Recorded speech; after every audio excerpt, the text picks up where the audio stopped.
Boa noite, sejam todos bem-vindos à terceira edição do programa A Semana com Salomão Moiana. Nesta nossa terceira edição, elegemos 4 temas que queremos aqui debater neste programa. Já agradeço a presença aqui do Salomão. Boa noite, Salomão. Obrigado. O primeiro tema que nós iremos levar aqui à discussão tem que ver com esta audição de Venâncio Mondlane pela Procuradoria-Geral da República, que sai perante as medidas de coação que foram ali anunciadas, significa que foi constituído arguido? Sim, eu acho que sim, claramente, porque já até é alvo de medidas de coação, não é? Esta medida que é das mais leves até, o termo de identidade e residência, o TIR. Mas eu acho que foi muito bom que ele finalmente foi formalmente ouvido. Não há melhor coisa do que ser ouvido em sede de um processo, do que continuar a ser falado por aí fora, que aqui tem um processo. Quer dizer, fazer-se comunicados sobre a possível indiciação criminal de alguém, em vez de chamar a pessoa e começar a fazer o interrogatório. E eu penso que com este primeiro interrogatório já começa uma maratona jurídico-judicial que poderá culminar com o julgamento ou arquivamento do processo. Aliás, esta etapa que começou é a etapa da instrução preparatória. E esta etapa da instrução preparatória pode ela própria terminar com 2 saídas possíveis: a acusação do arguido ou o arquivamento do processo. E caso seja acusado, ele acho que tem outros direitos dentro do processo em que pode até rebater a acusação e pedir a despronúncia junto do juiz da instrução, ou junto do juiz que vai receber a causa para prosseguir com o julgamento. Eu penso que é muito bom que aconteceu, o tempo longo, acho que justifica-se pela quantidade de questões que o Ministério Público tinha para lhe apresentar, mas é muito importante que haja esta delimitação dos assuntos, quer dizer, porque no fim a Procuradoria terá que fazer uma acusação, e a acusação é aquela ali, não há de haver outros assuntos fora dos que constem da acusação para um possível julgamento no futuro. E muita gente algumas pessoas ficam felizes, outras ficam muito tristes quando alguém vai a uma Procuradoria-Geral da República para ser ouvido. Primeiro tinha-se dito que ia ser ouvido em declarações, mas como arguido é ouvido em perguntas. Eu penso que não é muito mal ser ouvido. Muita gente confunde a condição de arguido com a condição de condenado. Alguns já dizem, ainda bem, está mal, está lixado. Não é esta fase em que se está mal ou se está bem. É uma fase em que vai haver um debate entre o indiciado e os argumentos dele para poder afastar aquilo que não é cabível na ótica dele. E depois, o arguido tem alguns direitos que uma simples pessoa chamada em declarações não tem. Os direitos do arguido é que, por exemplo, se quiser até pode mentir em sua defesa, não é punido por mentir em sua defesa. E se quiser pode abster-se de responder algumas perguntas que lhe fizerem. Pode dizer que não está interessado em responder a essas perguntas. Esses são os direitos do arguido, mas uma outra pessoa, por exemplo, se alguém é ouvido como testemunho ou ouvido em declarações, não pode mentir, não pode dizer outras coisas, senão apanha por desobediência ou por falta à verdade, quer dizer, são outras situações. Mas eu penso que o facto do Venâncio ter sido formalmente ouvido marca um passo importante para a redução da amálgama de questões que se falavam por aí fora sobre o mesmo. Agora, a partir de agora, temos que começar a falar das questões constantes do processo e apenas as questões constantes do processo.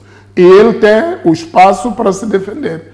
Uma questão que se colocava ali é que, pronto, é certo que a instrução preparatória decorre sobre o segredo de justiça, mas há uma questão que o Venâncio prestou quando terminou a audição.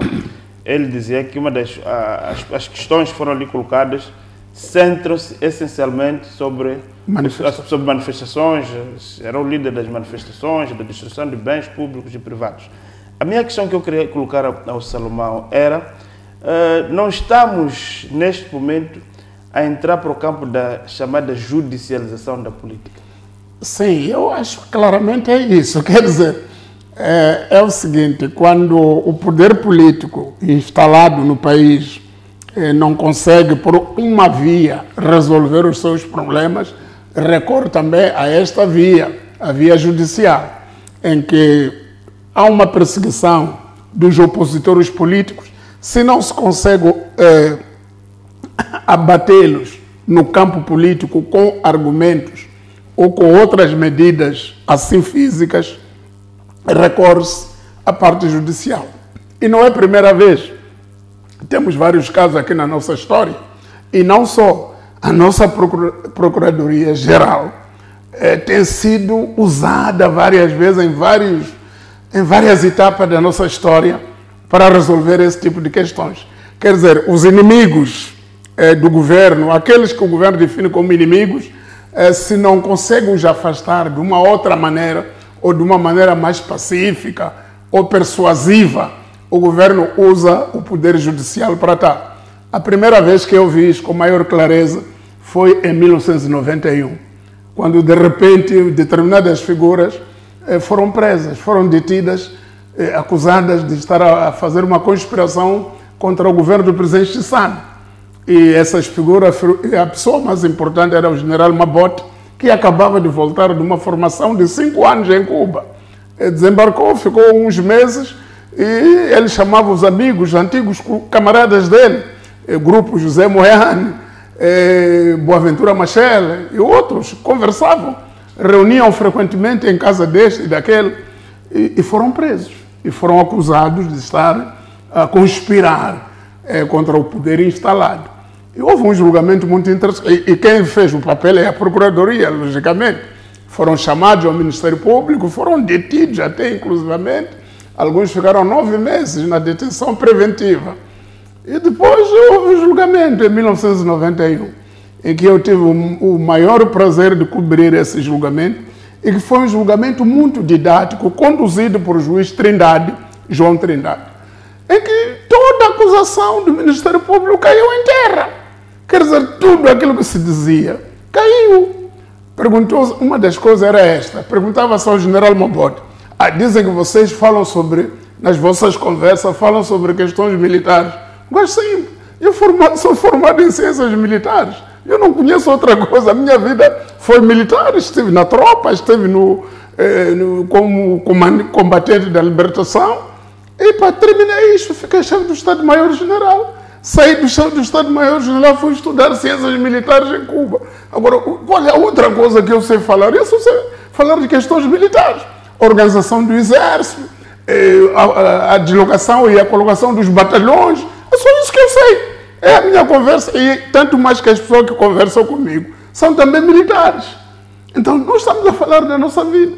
E pronto, tudo isso caiu em terra. Lembro-me que o representante do Ministério Público era o digníssimo vice-procurador-geral da República, Sinai Joseph Anhatitima. O procurador-geral, em 1991, era o doutor Eduardo Mulembo. Então, o vice-procurador-geral era o Anhatitima. E ficamos ali no Tribunal Supremo a assistir a um julgamento desse. Então, eu penso que, mais ou menos, a partir daí, repetiu-se. Depois vimos agora, há pouco tempo, na BO, estão ali os adversários políticos do regime anterior, estavam a ser julgados. Tanto mais que até o presidente Guebuza, que até tinha sido ele que nomeou a Procuradora-Geral, foi dizer que a Procuradoria Eu não estava a agir bem, estava a fazer uma perseguição política. Quer dizer, quem pode me garantir que agora a nossa Procuradoria já deixou de fazer perseguição política? Em cada etapa, cada procurador que se nomeia neste país, a maior preocupação dele é fazer o máximo possível de pensar quem serão os adversários deste presidente para eu perseguir. E ajudar o presidente, se calhar, a sentir-se melhor comigo. E pronto, temos aqui uma nova Procuradoria, novo Procurador-Geral. E pior quando o Procurador-Geral não é nomeado por este presidente, porque ele tem que conseguir conquistar a lealdade com toda a força ao novo inquilino. Este que nós temos foi nomeado na véspera das eleições passadas. Então, não foi nomeado por este presidente, foi nomeado pelo presidente anterior. Então, ele carece de mostrar serviço para estar bem. E nesse carecer de mostrar serviço, muitas vezes vai prender muita gente que ele pensa que fazendo isso agrada o regime atual. Mas isso é a nossa história. Voltando à questão fundamental, tudo o que estamos a ver, a máquina judicial, ou não é judicial, a máquina do Ministério Público, digamos assim, porque ainda não chegamos ao julgamento, está concentrado naquelas pessoas que o governo diz que não estão a colaborar com ele. Então, você é tido como aquele que não colabora com o governo, corre o risco de ser detido por uma coisinha qualquer, até pode ser detido por uma dívida na barraca, porque você não é das pessoas que deve estar lá.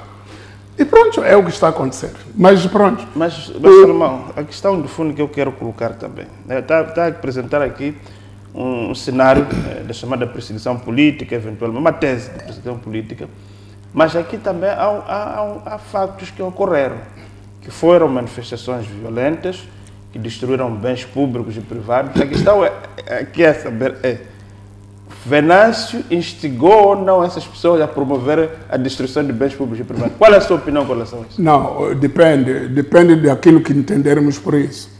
Porque aí também o próprio Ministério Público tem que provar, tem que apresentar uma prova da causa, do nexo de causabilidade. Quer dizer que isto que eu falei teve como resultado aquilo que aconteceu. O Venâncio disse muitas coisas. Há pessoas que ele exortou para ir às manifestações e estiveram pacificamente a manifestar. E algumas até acabaram por ser baleadas e não destruíram nada. Há outras pessoas que nem sequer foi ele que disse e foram saquear bens dos outros. Agora, eu quero ver o Ministério Público a conseguir provar que por o Venâncio ter dito uma coisa neste dia, toda a gente foi fazer o que fez. Porque nesse dia também nem todos foram fazer a mesma coisa. Uns foram assaltar armazém, outros foram para casa. Agora, quem que ouviu o Venâncio? É aquele que foi para casa ou aquele que foi assaltar o armazém de alguém? É aquele que foi baleado ou aquele que atirou pedra contra a polícia? E eu acho que é extremamente difícil, sobretudo em sede do julgamento em tribunal, provar isso. Porque é preciso, em cada caso concreto, o Ministério Público demonstrar a existência do nexo de causalidade, em que isto que foi dito é isto que teve como resultado aquilo ali. Agora, não venha dizer que as pessoas... Quer dizer, o que o Venâncio disse? É preciso também colocar todas as gravações do Venâncio. Se tem alguma versão nessas gravações em que ele apela à vandalização de bens, em que ele apela a matar pessoas. A única vez que eu ouvi o Venâncio dizer uma coisa foi agora no fim, que disse, perante as mortes de que estamos a ser vítimas, vamos adotar a lei do talião, dente por dente. Se alguém nos mata, também matamos. É o que está a acontecer agora aqui nas províncias. Agora, vamos acusar a ele? E eu não acusaria ele, porque ele disse uma coisa. Se alguém nos matar, vamos responder. Se nos matar sem justa causa, porque essas mortes estão a acontecer, não estão enquadradas na atuação legal das Forças de Defesa e Segurança.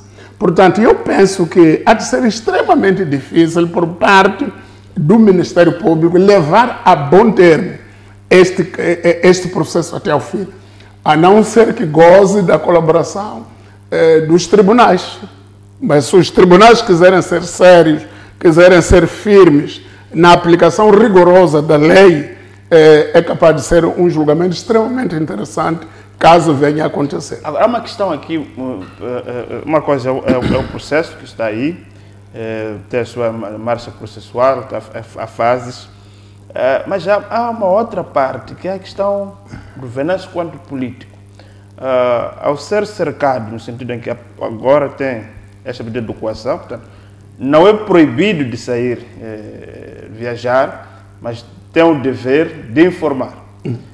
Provavelmente, conhecendo o Venâncio, a forma como ele é, pode eventualmente até desobedecer essa orientação. Ou é uma hipótese acadêmica, mas também há uma outra hipótese que é esta. Politicamente, o Venâncio Mondlane continua viável perante esse aparente cerco da justiça. Ele não só continua viável, como aumenta a cotação dele no mercado político. Quer dizer, toda a gente hoje em dia está virado para o Venâncio. É isso que eu digo sempre, que bom, este governo é o maior patrocinador da imagem do Venâncio, porque todos os dias, todas as ações que vamos assistindo abonam a favor do Venâncio, abonam a favor da imagem política do Venâncio e criam um sentimento no seio da população de que, coitado, o Venâncio está sendo perseguido por todos. E cria essas coisas que as pessoas fazem, fazer barricadas nas ruas, a dizer que queremos entender bem se o Venâncio foi molestado ou não na Procuradoria. Naquele dia, quando o Venâncio estava dentro da Procuradoria, houve algumas paralisações por aí, a dizer que não, queremos saber se há de sair ou não há de sair da Procuradoria. E pronto, eu penso que a maneira como o nosso governo aborda o Venâncio só abona a favor do próprio Venâncio, porque está a transformar o Venâncio num homem omnipresente, num político assustador, e depois toda a máquina propagandística do governo não consegue tossir sem sair palavra Venâncio da boca. Quer dizer, ficamos aqui todos discutindo o Venâncio todos os dias, não discutimos plano de desenvolvimento do país, não discutimos, por exemplo, temos cheias agora, temos pontes que caíram, temos o ciclone Jude em Nampula, que destruiu estradas e muitas outras coisas. Mas o tema, hoje em dia, em todas as televisões, você liga as televisões, o que se fala é o Venâncio. Quer dizer, há pessoas a morrer em Monapo, há pessoas que do Anchilo já não conseguem atravessar por aquela zona de Namialo, mas o que se fala é o Venâncio. Há coisas que estão a acontecer lá no Rio Revubo, em Tete, há problema, mas ninguém fala disso. Quer dizer, por quê? Por causa da maneira como o governo aborda esta questão. Se calhar só para fecharmos essa parte, antes de lançarmos o nosso terceiro tema, só para esgotar esse primeiro e segundo tema, para irmos ao intervalo. Ao mesmo tempo, o Venâncio saiu da Procuradoria, dia seguinte viajou para Angola, era para participar de uma conferência internacional e foi barrado em Angola. É a mesma coisa, é igual. Quer dizer, Frelimo, MPLA é a mesma coisa, é o mesmo regime. Quer dizer, só que cada vez que se faz isso, o efeito é o mesmo. Quer dizer, por exemplo, deportar o Venâncio de Luanda, dizer que não entra em Angola, isso não prejudica o Venâncio. O Venâncio não tem nada a perder neste mundo. Mas o Venâncio não está sendo pouco a pouco a ser transformado numa espécie de um pária regional. Não, um pária nacional. É que na tentativa de fazer isso, você acaba lesando a convivência pacífica de uma organização chamada SADC. Porque, juntamente com o Venâncio, estava o chefe do Estado do Botsuana, o ex-chefe do Estado, o Ian Sereskam. Estava lá. Está lá o líder da oposição da Tanzânia, está lá, não sei, o Andrés Pastrana, o antigo presidente da Colômbia, um homem muito progressista, também foi barrado. Então, foram barradas 13 pessoas. Foi por causa do Venâncio. Então, o Venâncio é muito grande neste mundo. Quer dizer, a nível regional, fica um herói da região. Quer dizer, tomamos... E Angola agora está em polvorosa. Está-se a debater o Venâncio, está-se a debater a atitude do governo angolano. Mas, irmão, eu não sou livre de aceitar os hóspedes que eu entender na minha casa? Não, o problema é o seguinte, os hóspedes, o Venâncio não era hóspede do governo de Angola. o Venâncio era hóspede da UNITA. Agora, nós estabelecemos, a nível das relações diplomáticas, a isenção de vistos de entrada. Cidadãos de Moçambique não carecem de visto em Angola, tal como cidadãos angolanos não carecem de visto em Moçambique.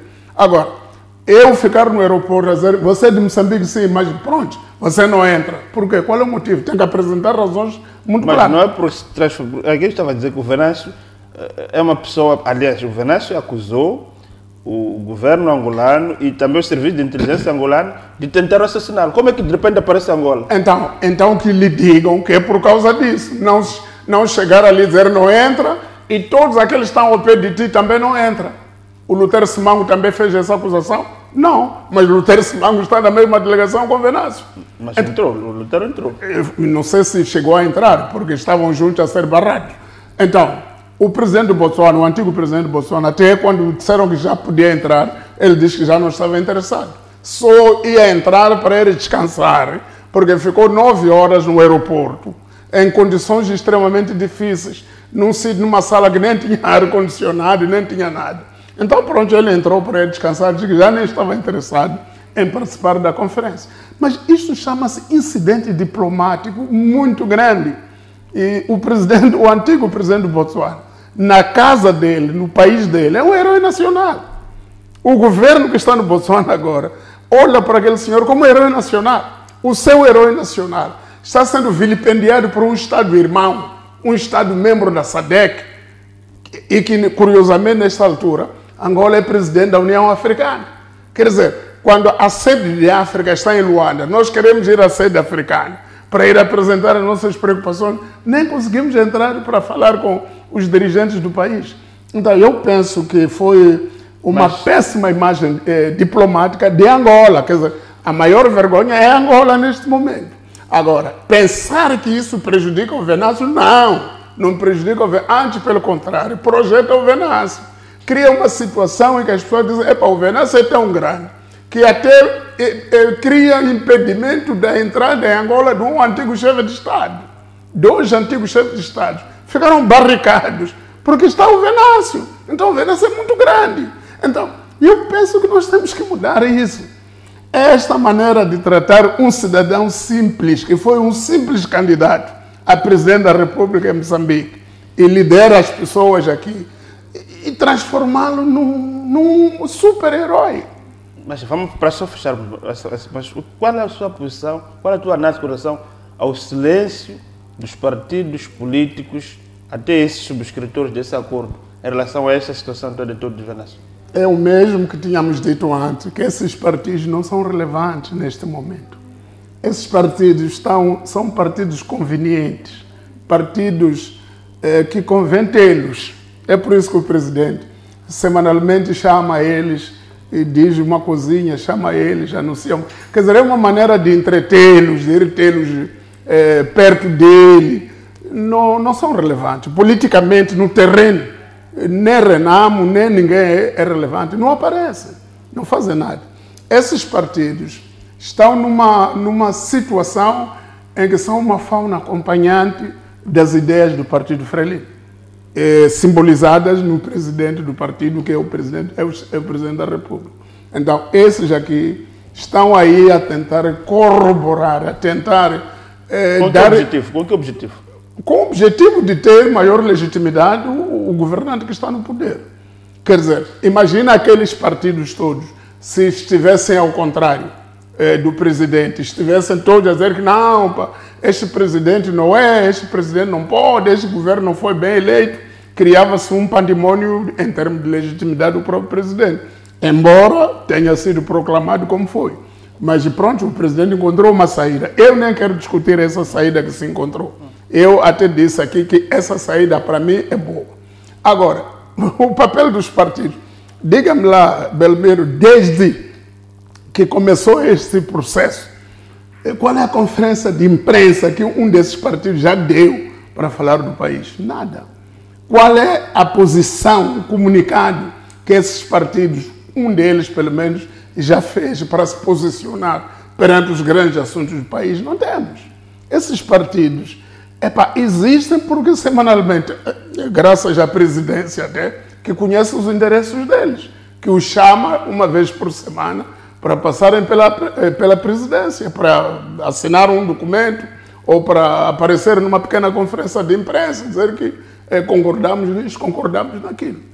E até antigamente, quando era o presidente Nilson, havia uma rotação de porta-vozes. Havia um dia que era este, outro dia era aquele. Agora o porta-voz do grupo é o próprio presidente da República. Quer dizer, o presidente Nilson até dizia que não, eu não quero falar, fala Lutero Simão. Ah, eu não quero falar, fala o Salomão Muchanga.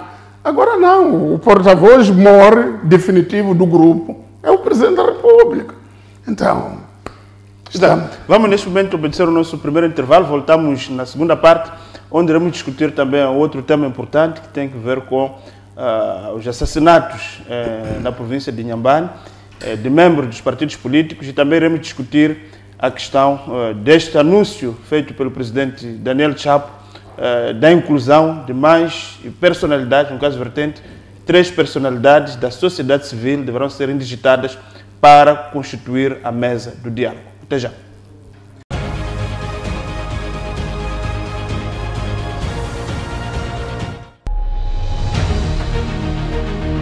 Alguns advogados não se sentem à vontade em transmitir o conhecimento, não é? E quebra aquela máxima, aquele princípio que diz que o conhecimento só tem valor quando se partilha. E a doutora vem quebrar isto. Por que teve este altruísmo? O que é que iluminou a fazer isto? A melhor virtude de qualquer um é partilhar conhecimento. Eu vou convidar a todos aqueles que têm a mesma dimensão de amor a partilharem os seus conhecimentos com esses mentorados, porque nós também partimos de um sítio e tivemos sempre uma luz. Acompanhe logo após o Jornal da Noite, aqui na MBC TV.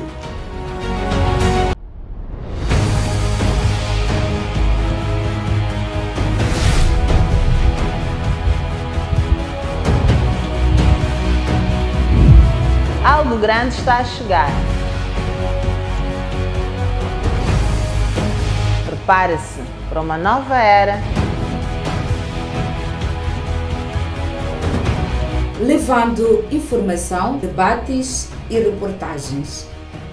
Com conteúdos novos e programas inovadores. A partir de 1 de março, a MBC estará disponível na TV Cabo. Estar no canal 352 da TV Cabo é mais do que um avanço técnico. É a realização de um compromisso com o nosso público. Diretamente para a sua casa, através do canal 352. MBC TV, conectando o mundo.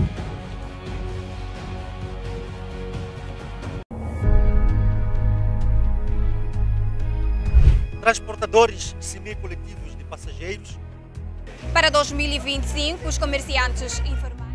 Aqui na Avenida Eduardo Mondlane, a situação se encontra mais tensa. Nossa equipe de profissionais dedicados trabalha incansavelmente para levar até você conteúdos preciosos, relevantes e atuais. Somos mais que uma televisão. Somos uma ponte entre você e o mundo, conectando histórias, promovendo conhecimento e inspirando mudanças. Para nós, a informação é primordial.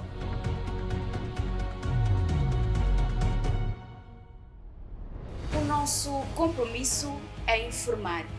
Atualizações essenciais para o seu dia a dia.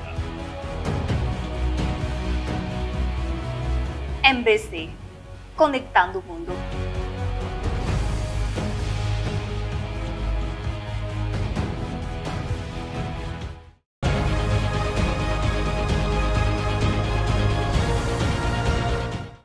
Estamos de volta para a segunda parte do A Semana com Salomão Moyana. Nesta segunda parte, conforme referi, vamos analisar aqui outro desdobramento desta crise política em que o país vive.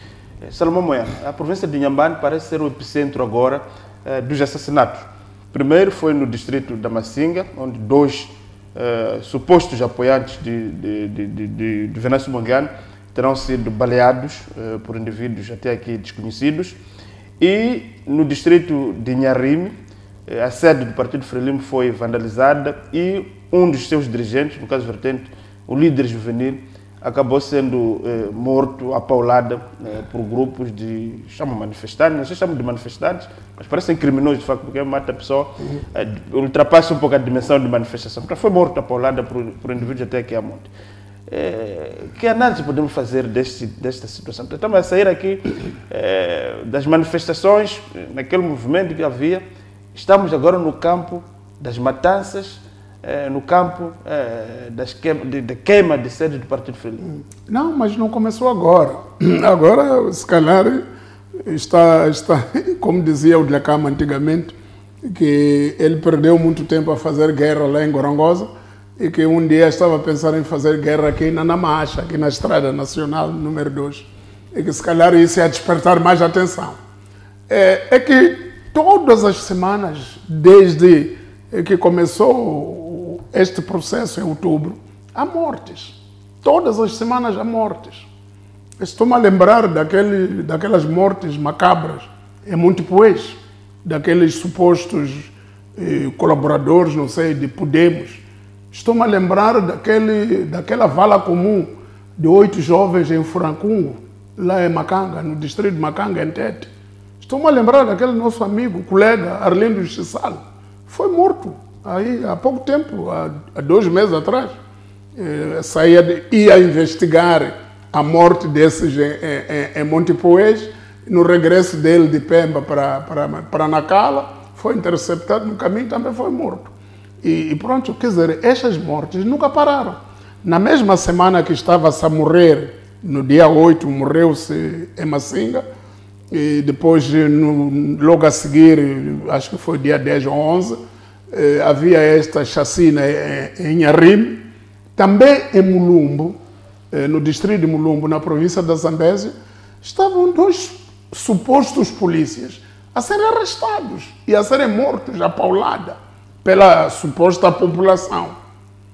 É só não nos esquecermos daquele cidadão cuja cabeça em Murumbala foi exposta publicamente. Quer dizer, então, nós entramos, é por isso que sempre eu digo, nós não podemos oficializar mortes. Mortes nem por parte da UIR, nem por parte de ninguém.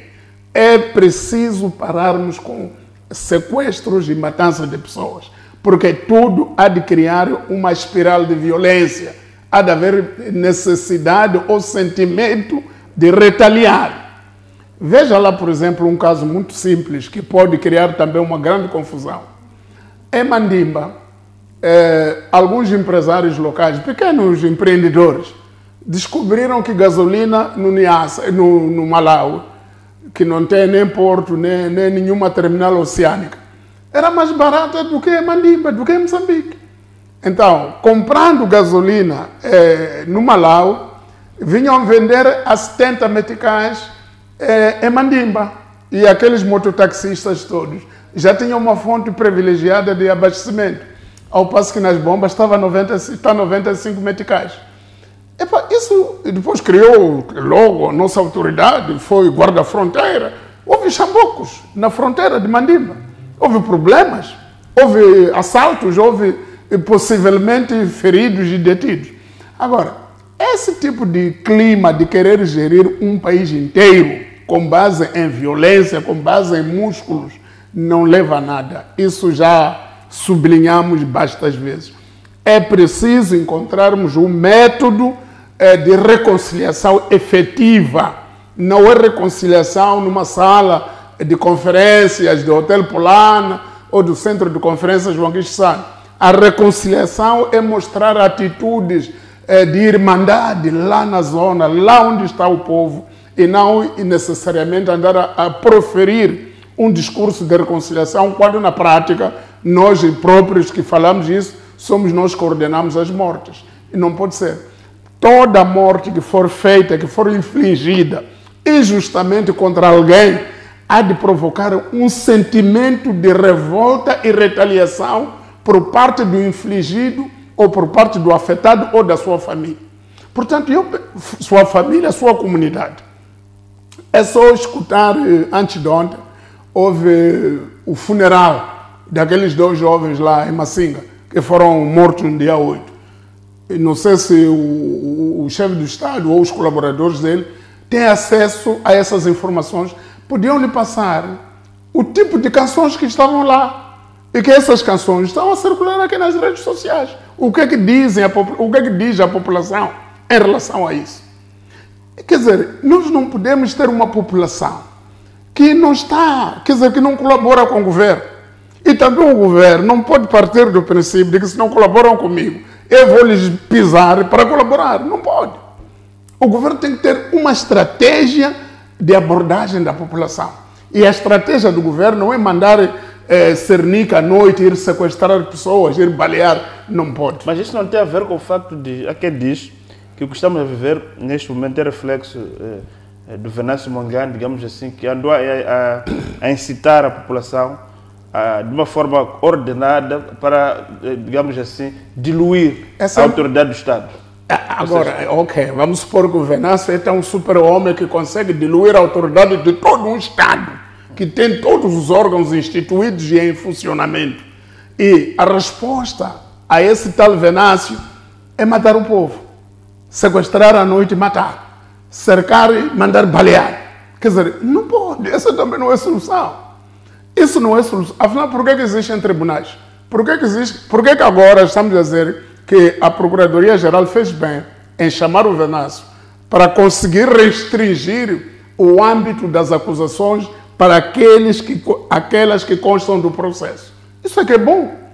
Por que não se leva esses jovens, se são os tais instigadores de manifestações ou quê? Por que não se levam a eles para uma sede judicial para serem julgados?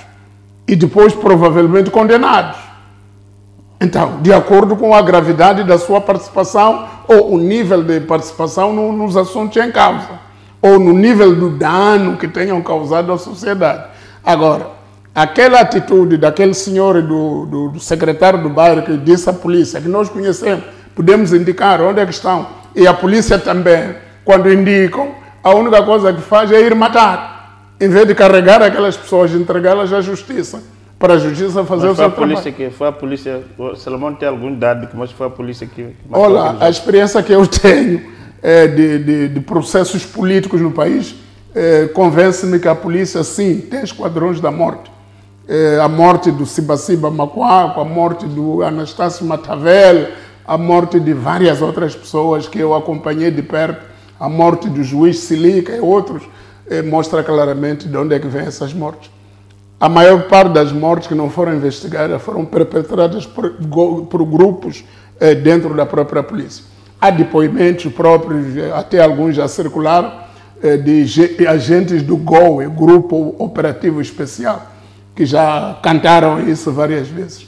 Então, nós sabemos como é que funcionam as coisas. A morte de Gilles Sistac, essas pessoas todas que morrem de qualquer maneira e depois não há explicação nenhuma, e depois alguns são sequestrados à noite.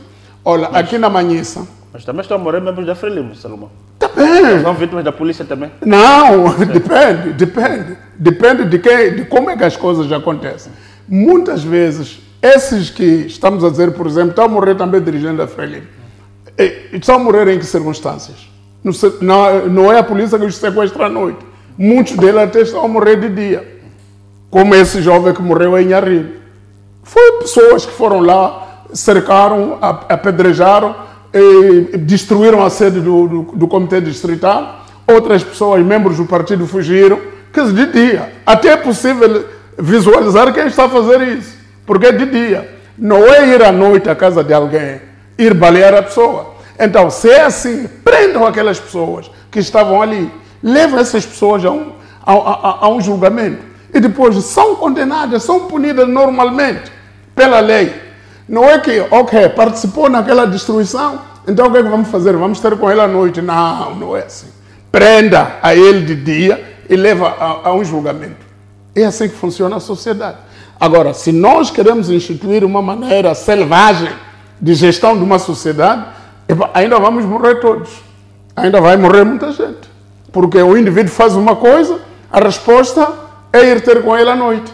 Alguém falou uma coisa, a resposta é ir procurá-lo à noite. Não pode. Se for isso, Então não vamos ter...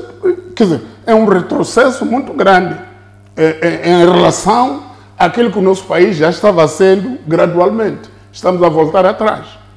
É aí onde eu disse da outra vez que o presidente Chapo criou uma grande expectativa quando disse que vamos fazer coisas diferentes para obter resultados diferentes. O que eu disse no outro dia, repito hoje, até aqui, aquilo que o presidente Chapo está a fazer não é diferente daquilo que os seus antecessores fizeram. Todos criaram grupos de esquadrões da morte que andaram a matar. Por exemplo, eu até aqui não estou a ver qual foi a importância de mudar o comandante-geral Bernardino por este, porque tanto no regime de Bernardino como neste, há assassinatos por parte da polícia. Há matanças por parte da polícia. Quer dizer, qual foi a diferença de tirar o Ronda? O Salomão está a acusar taxativamente que a polícia mata pessoas. Sim, tem provas com relação a isso? Bastantes. Claro que não vamos apresentá-las todas aqui, mas temos muitas provas. Há muita prova do envolvimento da polícia na morte de pessoas. A manda do Partido Frelimo é isso? Não falei do Partido Frelimo. Polícia tem a sua direção, tem a sua hierarquia. O Partido Frelimo é um partido. Eu até acho muito esquisito que muita gente pensa que foi Frelimo que mandou matar. Não é Frelimo. Quando um polícia de Cernic mata pessoas, a responsabilidade primária é dele que foi matar. Segundo, temos de saber quem ele mandou. O comando dele. Mas o autor material é ele que matou. É ele que executou. Então, não é um crime político. Não é um crime político, só que há uma perseguição política. Só que acontece uma coisa estranha, em que os inimigos políticos ou os adversários políticos do governo, aqueles que se apresentam como críticos do governo, normalmente terminam nessas circunstâncias. E isso não é bom para o país. Isso não é bom. Não é bom, não podemos dizer que é bom, ou porque é bom dizer que eles merecem. Não merecem. Ninguém merece morrer, nem eles, nem ninguém do Partido Frelimo. E qual seria o papel da sociedade civil? Estão a ver o tecido social em Moçambique está de facto em degradação. São matanças, são jovens, estão a ser mortos. Não quero aqui discutir as causas, mas são pais de família que estão a perecer quase semanalmente por razões de ordem política. Como é que nós saímos disso? Qual é o papel desta nossa sociedade civil, Salomão? Eu até queria sugerir, não sei se é possível ou vai acontecer, que o chefe do Estado tivesse uma espécie de uma cimeira com as organizações da sociedade civil. Organizações da sociedade civil não estou a incluir igrejas, estou a incluir outras organizações, as ONGs. O problema das igrejas no nosso país é bajulação. Você mete a igreja numa sala com o presidente, vão endeusar o presidente, vão dizer que o presidente foi enviado de Deus para... Não pode ser, não é isso que o presidente precisa de ouvir. O presidente precisa de ouvir fundamentalmente aquilo que não está correto no país para ele corrigir. Ele não precisa de ser elogiado. Quer dizer que as igrejas são bajuladoras? São, na maioria, são muito bajuladoras, com exceção de 2 ou 3 igrejas, nomeadamente a Igreja Católica, que até tem alguma coragem de dizer algumas coisas. Essas outras igrejas evangélicas são totalmente bajuladoras. Quando estão com o presidente, até dizem que é aquele Daniel da Bíblia, que não sei, saiu da cova de leões. Não é nada disso. Não é assim que se faz. Isso aí estamos a criar uma nuvem para adormecer o chefe do Estado. Não é bom isso. Nós temos que ter a coragem de dizer ao chefe do Estado que o país estava bom, mas é preciso estar melhor. Precisamos fazer isto, para o país andar bem. Então, é preciso juntar... As igrejas são as igrejas que estão a contribuir no quadro do processo eleitoral, temos lá os presidentes... Está a dizer que esses senhores são bajuladores. Então veja lá o resultado que os tais presidentes trazem. Não vale a pena. Não é por aí, não vamos particularizar, porque as igrejas em Moçambique, o papel delas é preciso ser repensado. Nós não vamos ter um conjunto de igrejas que toda a vida, basta estar em frente do chefe do Estado, começam a fazer aquelas vénias. Então, o presidente precisa de reunir com a sociedade civil crítica, as organizações que criticam Mas o Salomão está a propor uma espécie de um conceito, de uma ideia, uma outra ditadura que o Salomão está a dizer que todos temos que ser críticos. Não é isso. É que na sociedade existem os que estão, conforme eu disse, e os críticos. Agora, a tendência do Os críticos não têm direito de existir. Não, Os bajuladores não têm direito de existir. Todos têm direito, mas o problema é que se reunirmos só com um lado, havemos de ouvir uma versão das coisas. Agora, se reunimos com eles, já nos bajularam o suficiente, então chega, vamos ouvir os outros que ainda não tiveram oportunidade. E ouvirmos também. Temos aqui a Organização dos Direitos Humanos, temos aqui várias organizações que são muito críticas. Temos o Fórum de Monitoria do Orçamento, tem muitas organizações aqui que têm uma voz. Então, ouvir essas organizações e perguntar a elas o que é que vocês pensam que podemos fazer para normalizar o país. Salomão, temos que avançar todos nós podemos contribuir para isso. Tudo bem. Vamos avançar para o último tema que nós elegemos aqui, que tem a ver com o diálogo político. Assinaram-se os termos de referência, o que é o acordo político, na verdade, e agora, esta semana, o presidente, em mais de uma ronda com os partidos políticos, anunciaram que concordam na inclusão de mais personalidades, no caso vertente, 3 personalidades da sociedade civil. O que é que isto muda? É por isso que estava a perguntar antes se não é nenhuma adenda, porque isso já vem lá. Já vem lá. Primeiro, criação de uma comissão técnica composta em que cada partido político vai designar 2 pessoas e é de haver um concurso público para a seleção de 3 figuras da sociedade civil para integrar a comissão técnica. E pronto, eu pensava que desta vez estavam a dizer que estão a abrir o concurso para a seleção dessas 3 personalidades da sociedade civil para integrar o grupo.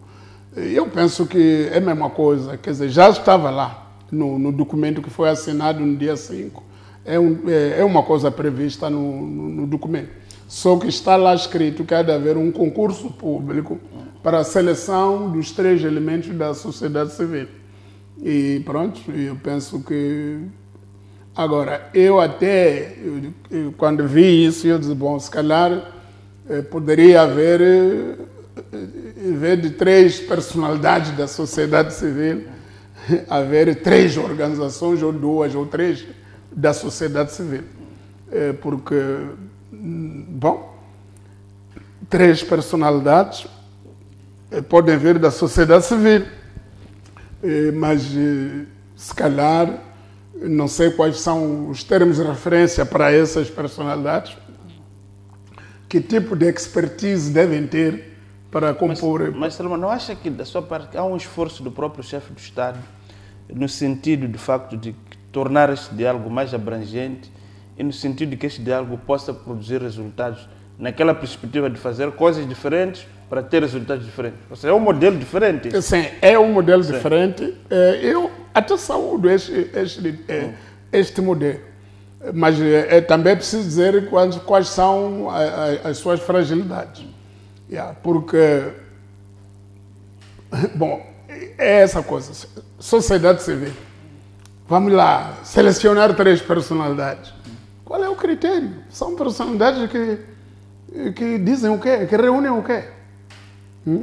Porque temos muitas personalidades aqui da sociedade civil. Há pouco tempo estávamos a falar da igreja. É sociedade civil. E os grupos desportivos são sociedade civil.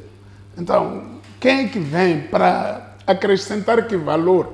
Agora, se nós disséssemos, tem que cooptar ou trazer para o grupo 3 organizações da sociedade civil ou 3 associações socioprofissionais que discutam essas matérias habitualmente. Por exemplo, vamos supor a Ordem dos Advogados ou uma outra associação. Quer dizer, de pessoas que, por exemplo, a Associação Moçambicana de Juízes, não sei. Pessoas que vão deixar lá uma marca, que vão contribuir tecnicamente para afiarmos as coisas e sairmos deste... Porque depois, o que vai se dizer? Vai se dizer que, isto teve uma ampla participação da sociedade. Até houve 3 personalidades da sociedade civil. Não interessa quem sejam. Quer dizer, você... Mas agora, uma outra questão também. Quer-me parecer que, sem embargo da importância disto, o país há uma urgência social, que é ver esta crise, esta violência a parar para que a vida das pessoas, de fato, retome o seu curso normal. Quer-me parecer também que parece muito lento este processo. Ainda estamos nas indicações, nós estamos no processo de produção de soluções concretas. Qual é a sua opinião em relação a isso? A minha opinião é que este processo vai ser naturalmente lento. E, para mim, é por isso que eu disse na outra semana, que o presidente, ao ter fechado este processo no dia 5, ele pode continuar periodicamente a acompanhar o progresso através desses encontros que tem tido periodicamente com os partidos. Mas o presidente não pode se focar nisso, nos termos de referência. O presidente não pode gerir termos de referência. O presidente da República tem que largar aquilo com outro grupo, o grupo técnico, o grupo que.